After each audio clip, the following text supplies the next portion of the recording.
Need for Speed Payback, bringing the past to the present. So, we've already seen plenty of footage, images, trailers, and also had enough discussions about how Ghost are taking elements from previous games in the series to try and make Payback pretty much the ultimate Need for Speed game. And it has to be said, thus far they're doing a good job, they're doing it well. Now, within the past 24 hours, I've been made aware of some information which has been staring at me, well, us, I should say, in the face for a little while. And it had me and a few others running through walls trying to piece it together and make some sort of sense from the information available. Okay, so Need for Speed The Run, specifically the antagonist or bad guy in chief, was a delightful fellow going by the name of Marcus Blackwell. Now, those of you who played The Run will know him very well as being a cynical individual who is out to kill you to death. For those who didn't play The Run, and or those who may need their memories refreshed, allow me to do so.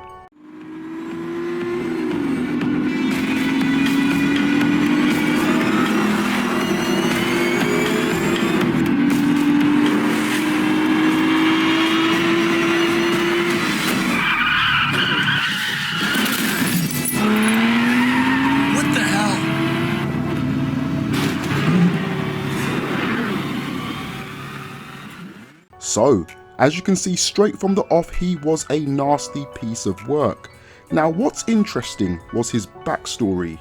Marcus is the main antagonist and Jack Rourke's primary rival in Need for Speed The Run. It is implied in his description that he is affiliated with the Mafia in some way.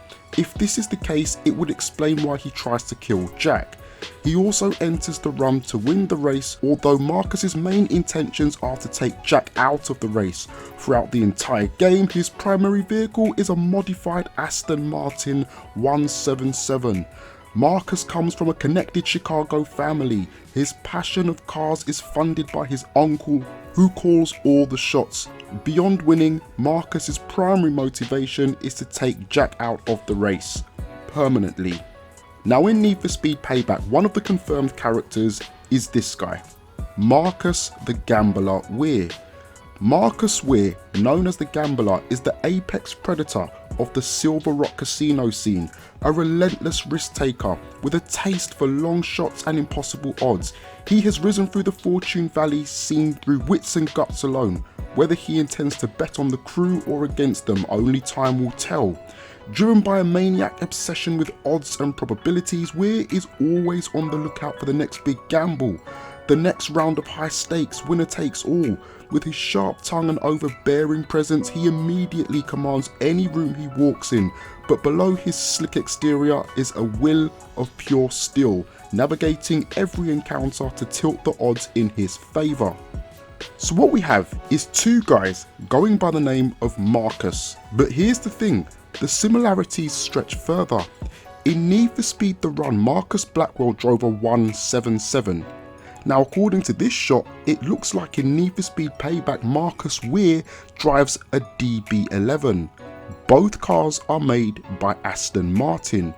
Now, if this is the same guy and he is a fan of Aston Martins, then surely it would make perfect sense for him to continue using them, right? I mean, when you talk about character consistency when going from one chapter to the next as part of a story, this is common practice. I mean, look at Dom from Fast and Furious. He has always been associated with classic muscle, whilst Brian was synonymous with Japanese imports or tuners. Now, the next point, both Marcuses have links or ties to gang-based mafia. Now, if I'm not mistaken, in The Run, Marcus Blackwell is working for his uncle. In Need for Speed Payback, Marcus Weir is a head boss. If this is the same guy, it makes sense that he is older, wiser, and is now the Don Corleone of his own establishment, rather than working for others.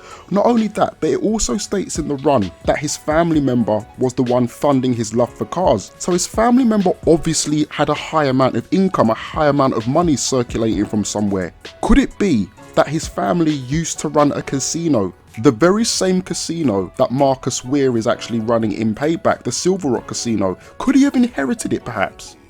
Now on to the next point. If you look at the image on screen, this is a picture of Marcus Blackwell and Marcus Weir. Now pause the video for a few seconds and make sure you have your YouTube quality on maximum resolution. Visually, they look similar, very similar in fact. From the structure of the bones and facial contours, I could be wrong here, because sometimes I am, as you guys know, but I feel there is a resemblance. I mean, what do you guys think? Now here's the thing, surely this whole argument can be countered by the fact that Marcus Blackwell died in the run, right? I mean, he did after all perish in that car crash, remember?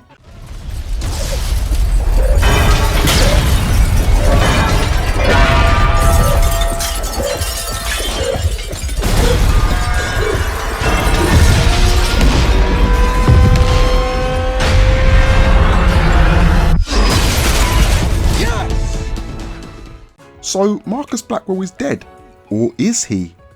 You see, I began to look deeper into this theory and started to look at how Ghost have created the background profiles for the other characters within the game. And as you can see, all have roles and birthplaces. Oh, and side note, the black dude, Sean, with the British accent, he's from my part of the world, yo. He's from London, and more specifically, he's from my actual area, Hackney. Yeah, boy. Anyway, back to the point. When we come to Marcus Weir's profile, unlike the other characters, his key background facts are listed as being unknown. So my question is, did Marcus Blackwell actually die in the run? Or could he have possibly faked his own death? In Payback, Marcus Weir, is this really his surname or family name? Or is it a new one to mask his past? Maybe he's actually on the run himself for failing in his efforts to kill you. Would this be the first time a character has come back from the grave in a storyline before? Well, no, because for totally unrelated reasons, Letty, or Letitia, Dom's main squeeze from Fast and Furious, seemed to have been killed in a car explosion but came back from the death later on in the franchise. Now, I can't sit here and tell you guys for definite that this is the same Marcus, but you have to admit there are some really interesting parallels between the two. I feel there is definitely more pieces to this puzzle that require filling, and I'm really interested in knowing if any of you guys can help me piece this all together, because it's making me go crazy. So the question is, has Ghost brought another character back from another previous Need for Speed title? Is Marcus back? And that just about rounds things up for another video, ladies, gents, fellas, and mixtures of both. Hey, listen, if you haven't done so already, make sure you go and sign the Need for Speed Payback car list petition, okay? The Need for Speed car list petition. Go and sign it now. Go and jot down your choice as to what cars you want to see added to the game later on post launch. We already have over 800 different commented cars. I thank you so much if you've already jotted your car down. This will act as a guide, as a reference link for Ghosts to have a look at when or if they decide to add more cars to the game later. So if there's a car that you really like that is not actually in the game yet, go and jot it down on there. Go and send it to Ghost. Go and share the video to the Need for Speed Twitter page, and let's try and make our voices heard. If it's your first time around here, I wish you a Bourne welcome. If you want to see more Need for Speed Payback coverage up until the release of the game, hit the like button, which means it also makes sense for you to swing the damn hell out of the notification bell so you know when those videos drop, because I'm cooking right now, you know, I'm cooking, chopping up these episodes and flippity shiznits like Pop-Tarts. Yeah. Huge shout out, huge thank you to the members of my Discord, to my homegirl on Twitter, Mrs. Kurtz, for giving me the drop on this one. And that's pretty much it. So I'll see you guys when the next video comes out. Take it easy. Peace.